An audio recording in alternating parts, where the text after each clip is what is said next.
It's the Telephone Hour, presenting Josef Hofmann.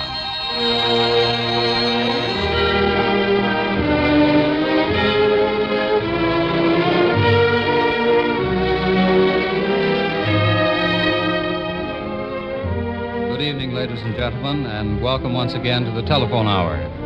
Our soloist, appearing with Donald Voorhees and the Bell Telephone Orchestra, is Josef Hofmann.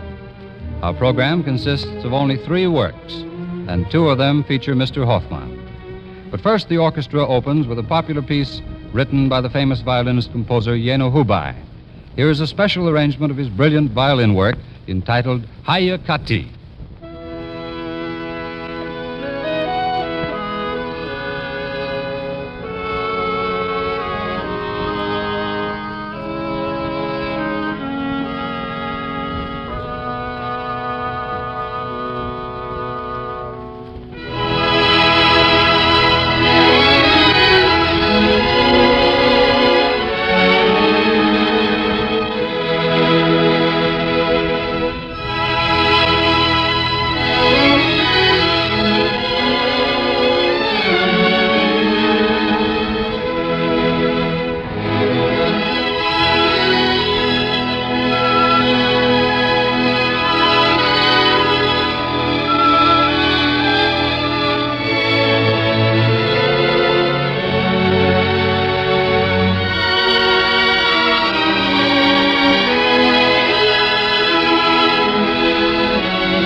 In our correspondence with Josef Hofmann regarding this program, we wrote that we would have about 7 minutes for a solo spot. Quickly came his reply suggesting Mendelssohn's Rondo Capriccioso in these words: "It lasts 7 minutes, is beautiful and popular. How do you feel about it?" How did we feel about it? Well, we were delighted at his choice, and we know you will heartily approve. For, as he explained, the rondo is a piece that strikes a responsive chord in the memory of almost every student of the piano and every lover of piano music. Here now is Mendelssohn's romantic and brilliant Rondo Capriccioso, played by Josef Hofmann.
Ladies and gentlemen, this is Tom Shirley.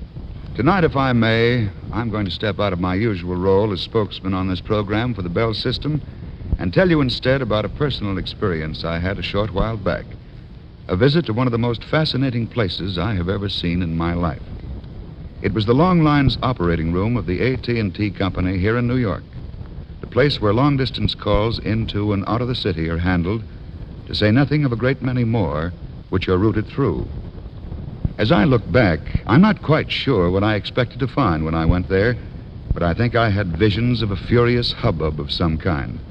I thought it was going to be like a sale in the bargain basement of a department store. That's because I know how busy the long-distance operators are. But it wasn't like that at all. I was shown into a great room where the operators sat at their switchboards. Instead of the hubbub I had expected, the only sound I heard was a low humming as the operators' voices mingled together, as though a cloud of bees were somewhere in the room. It was busy sounding. It had pace and spirit. All across the face of the switchboard panels, the tiny signals were winking on and off. They made a shifting pattern of light, never still, like fireflies.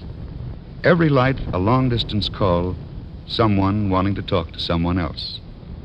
I remember thinking, so this is what it's like. These are the urgent, vital war calls I've talked so much about. Each one only a tiny light on the switchboard. Then I watched the faces of the operators.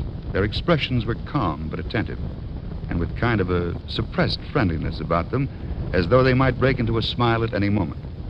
Then I remember thinking, well, why not? These are the girls who have the voice with the smile. These are the operators everyone's heard so much about. And so I watched them work, their hands and arms moving with rhythm and precision as they made the connections. There was an air of quiet efficiency in everything they did. No fuss, no commotion. Their actions were orderly, confident, and businesslike. I couldn't talk to the operators, of course, but I did ask a good many questions of others, questions about equipment, practice, and procedure, which circuits were busiest between 7 and 10, when the men in camps called their families, and almost anything else I could think of. I came away with even more respect for these girls and for the way they are doing their job. I believe you would feel the same way if you could see them at work, as perhaps you may after the war. For having watched them, you would realize that they are doing a job that counts. A big war job, and doing it well.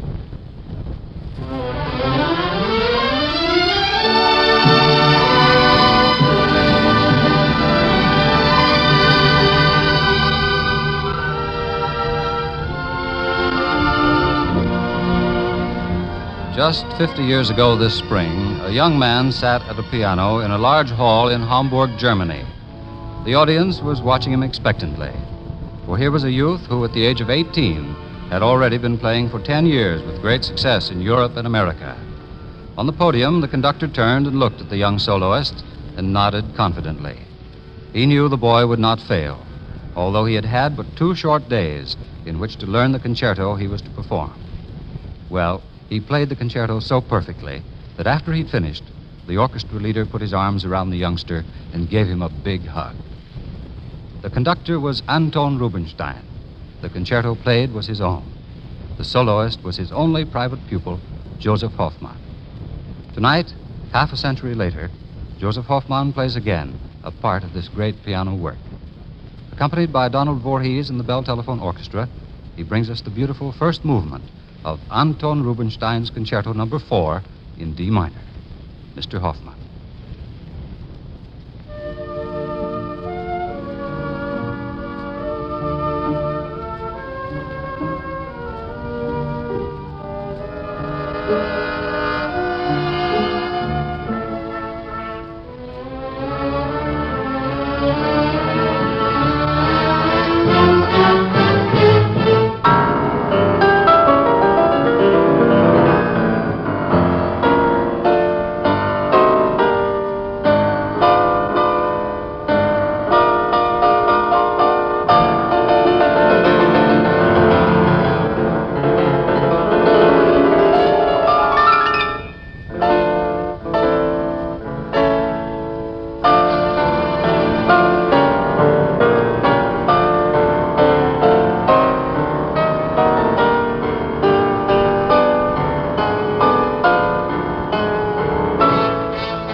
Thank you, Joseph Hofmann. Next Monday evening at the same time, our soloist will be Helen Traubel. And on succeeding Mondays, you will hear Lily Pons, Nelson Eddy, and Marian Anderson. So until next week, then, for music you'd like to hear with Helen Traubel, Donald Voorhees, and the Bell Telephone Orchestra and Chorus, we remain sincerely yours, the Bell Telephone System.